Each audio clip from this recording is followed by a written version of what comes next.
lumabas na ang resulta. Buntis ako. Masarap din pala tong caramel macchiato. Masarap pala yung caramel macchiato. Matabang lang. Bye-bye. Busog na kami ng konti. Pero kain pa ulit.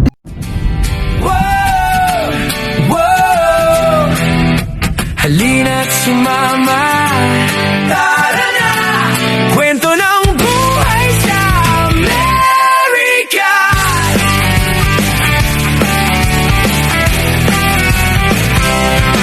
Sa umaga hanggang gabi, may bagong kwento palagi. Luto sa kusina, gala sa kalsada, simple.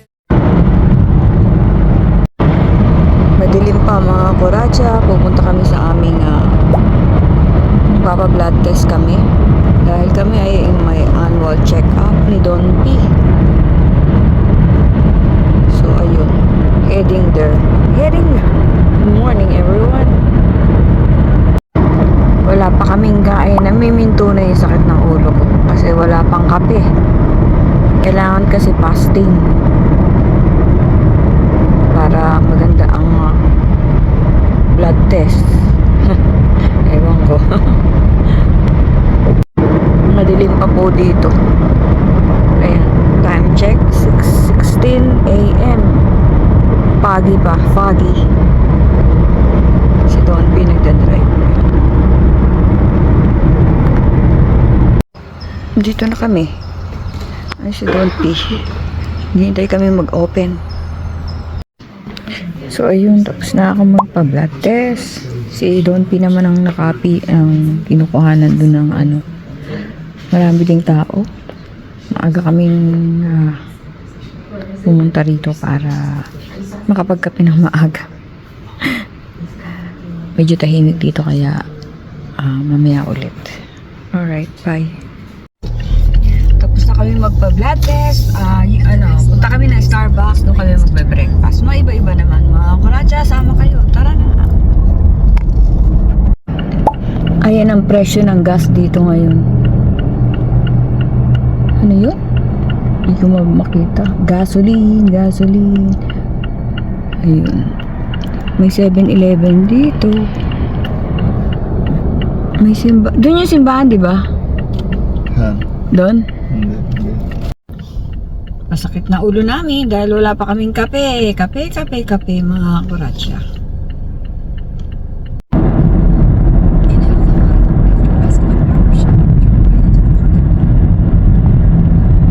Naghahanap kami ng Starbucks na bukas, mga kakuratsa.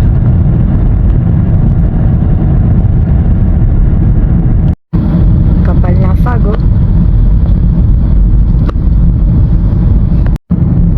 Check, 7:04 AM. Yun, may Starbucks dito. Yung iba kasi sarado pa.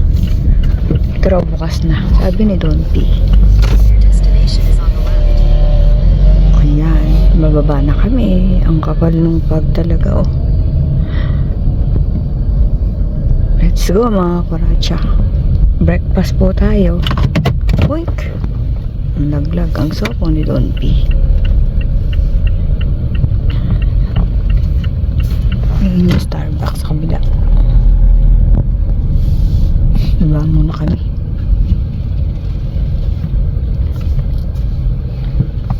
Marami ng tao Bulaklak oh. Kape po tayo. Ang akin ay caramel macchiato. At kay Don P, ano yung kape mo? Ha? Cappuccino daw. Naantay pa namin yung aming sandwich, biscuit, or whatever. Good morning po. Kain tayo mga kuratsa. Breakfast. Kape lateral yung kanya. Maiba-iba naman. Hindi na may simbahan. May kapaligiran nila. Wala pa masyadong tao. Masarap din pala tong caramel macchiato. Masarap pala yung caramel macchiato. Matabang lang pero masarap. Ayoko na. Hindi, matabang siya sa kape. Sarap din.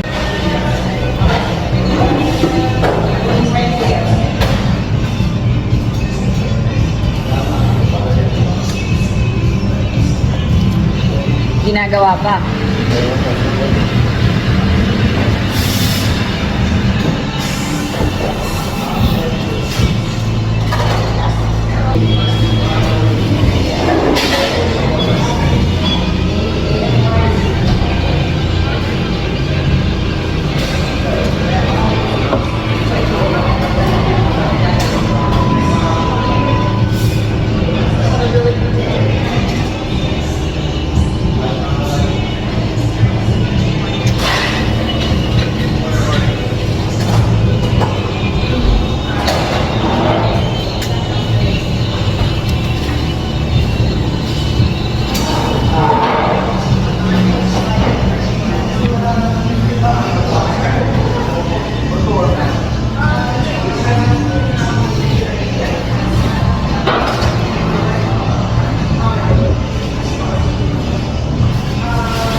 Mata ko ah.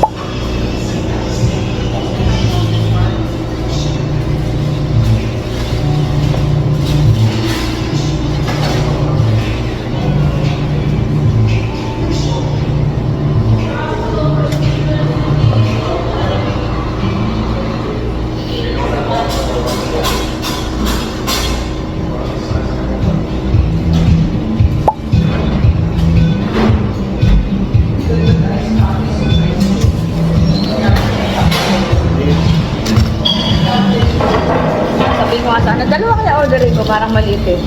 Tipo. For sa'yo ano? Dito ka sa... Dito ka sa dito. Ano yung sandwich mo?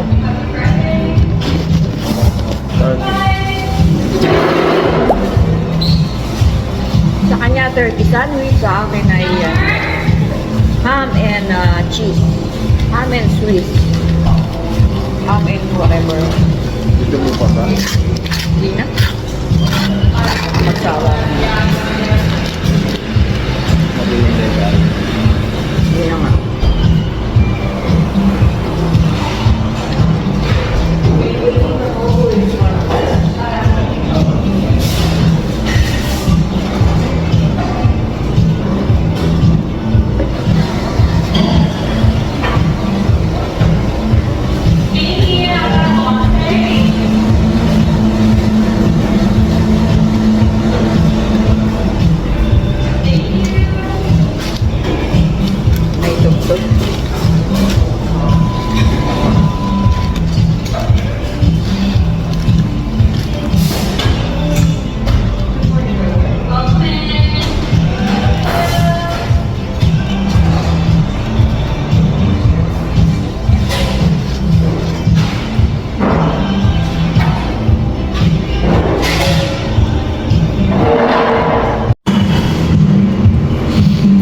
So pag ganyan, magkano yung ganyang meal? Para may idea lang sila. 20? So $20 daw po lahat yan. 1,000 in short. Patayin ko muna kasi makaka-copyright.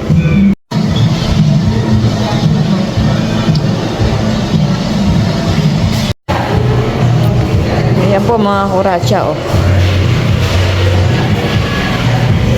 Ang aking tatak blood test.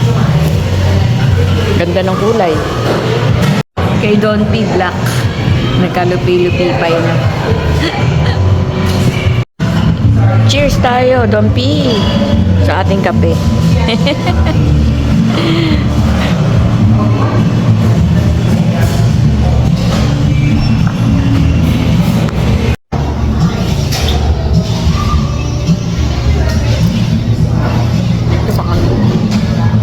Hinihintay kaming magbukas ng seafoods.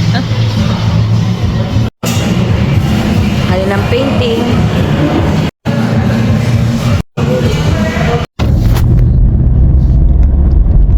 Bye-bye. Busog na kami ng konti. Pero kain pa ulit. Dapat dyan tayo lumabas. Okay.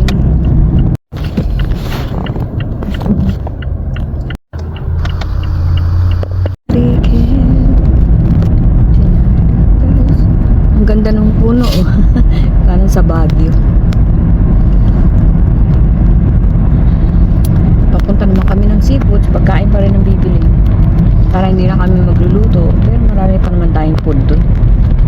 Pero maiba-iba ba? Iba-iba ba?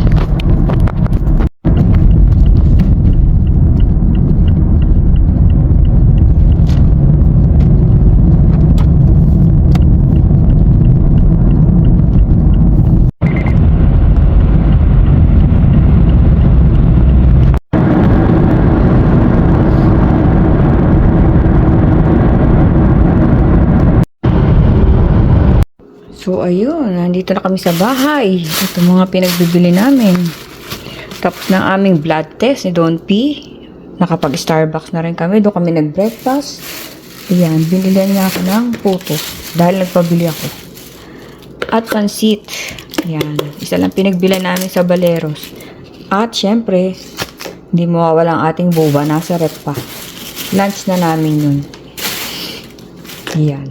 And sa seafoods, ito binili ko. Puro sitsirya. Chippy. At ito try natin itong tiramisu na cream. Magkano yan? 4 plus. Sabi, ito daw, bumili akong 5 nito, $5. Ano ko naman yung 5 chippy? Diyos ko. Masusuka na ako nun. Pero ito, 3 binili sa akin ni Dompi. 3 kinuha ko pala. Natikman ko na yan. Masarap. Pero chippy, ayoko naman ng marami. So, ayan. Buti, ang tagal ko rin hinanap. Akala ko ubos na. So, 3 niyan. Naka-sale pa rin siya. Ito, tatry natin to. Less than $3 yata ito. Ayan lang po ang pinagbibili namin. Alrighty. Ay, salamat na tapos ng aming mission ang magpa-blood test at check-up namin sa susunod. Annual check-up. So, ayun po, sumakit ang ulo ni Don P kasi hindi kami nakapag-almusal, hindi kami nagkape, fasting po kami dahil nag-blood test nga po kami. Ako buti hindi masyado, kasakit pa lang, pero okay naman siya. Masakit, uminom siya ng gamot. Okay, later po. Ano ba naman yan? Laki ng mukha ko. Yes, thank you Don P with extra buba. Yehey! Cheat day, every day. Ito mango, ito taro, maiba naman. Puro papaya order ko eh. Siya puro taro, talaga. Ako papaya, mango, papaya, mango. Paborito ko po talaga to. Hindi ako nagsasawa. Alam niyo yung bilog-bilog na yan, may kasaysayan din yan eh. Yung pong mga pinapuputok na gano'n, mahilig din ako dati dun eh. Yung plastic, parang gano'n din, mahilig sa bilog. What? Ano daw? Dati dinadalan pa ako ng mami ko galing dito sa US. Nasa Pilipinas ako para lang may paputokin akong gano'n. Pero masakit sa kamay, kaya tinigilan ko na. Ayan, parang ganyan din sago, bilog-bilog. Thank you, Don P.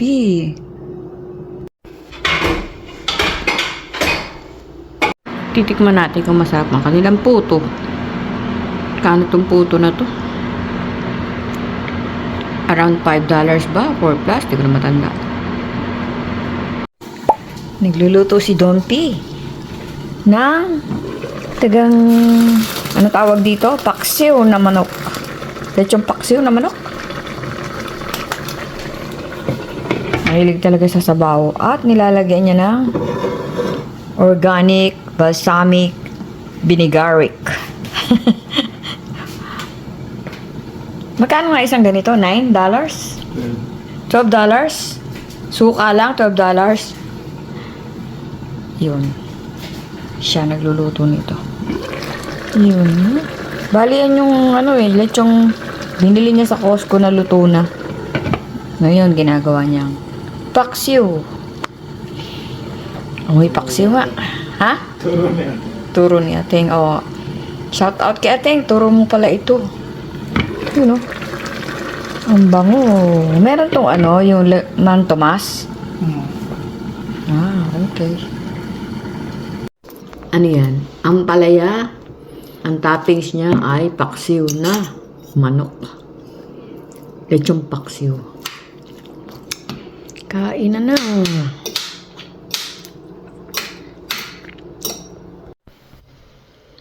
Namuo yung dugo. Ayan, yung pinagkuhanan ng dugo sa akin. Namuo siya. Lumabas na ang resulta. Buntis ako. Weh! Immaculate conception? Ano yun? Menopause baby?